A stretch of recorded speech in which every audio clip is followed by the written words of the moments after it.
Eldon, what are the challenges that you anticipate in the implementation of these amendments, and how could they be addressed? Oftentimes in South Africa, that is the thing, isn't it? Like they say we have great legislation, but implementation sometimes fails. So where do you see some hiccups in terms of implementation? That is indeed so. You've hit the nail on the head. Sometimes we have brilliant legislation and then the implementation of it becomes a hiccup, or sometimes there's a strain on that. So a few of the challenges that we anticipate in the implementation of these amendments are the following. So one, we find ourselves in the amendment of the fire bill. We find ourselves in circumstances where certain communities or certain areas that were previously not members of a fire protection association, it's now compulsory for them to join a fire protection association. This becomes a challenge because now it's a thing of where do they start, where do they go, who do they consult, how do they establish this? So this one becomes an administrative burden. So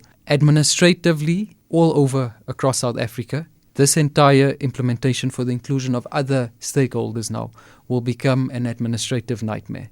One. Number two is you find that certain organs that have now been included in the bill, upon whom it's now incumbent to join a fire protection association, you'd find that some of these organs, one, have no background to what the current topic is, to put it just in layman's terms. So there is no, for example, department in certain entities that regulate, for example, land forestry or veld fires, if we may call it that. And then lastly, there is one other contentious issue that we foresee may just not cause another implementation issue. It is that the definition of open fire in the Act has also been amended. And previously, the definition attributed to a veld was related to the specific purpose driven on what the purpose is for or the function of that veld. So obviously we have different types of veld. You get rural land, you get farmland, you get grazing land, and the list goes on. So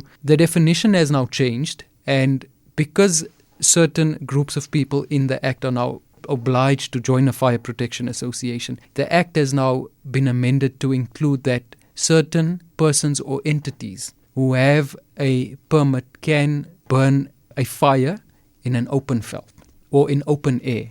And the problem with this is previously this was not the case. So there we foresee may or may just not be an issue going forward because this was not previously catered for. In a nutshell, those are one or two of the challenges that we foresee may occur. They're not challenges that will completely cripple the bill.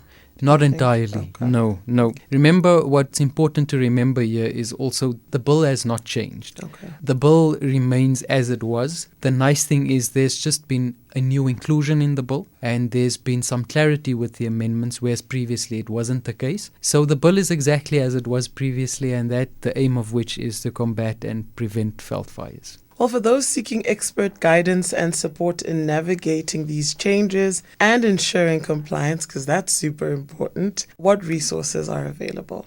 So one, Olubuching, thank you. It's more of who is available. I'd like to think so. By virtue of the entities now being included, such as the municipalities, state-owned entities, I think it's more a thing of who it is that they need to consult, or who it is that they need to speak to. In our view, landowners should now first consult their fire protection associations, the chairpersons of the fire protection associations. In their absence, I know some fire protection associations or some associations which concern or call themselves fire protection associations. They have, as what the Act calls, a fire protection officer.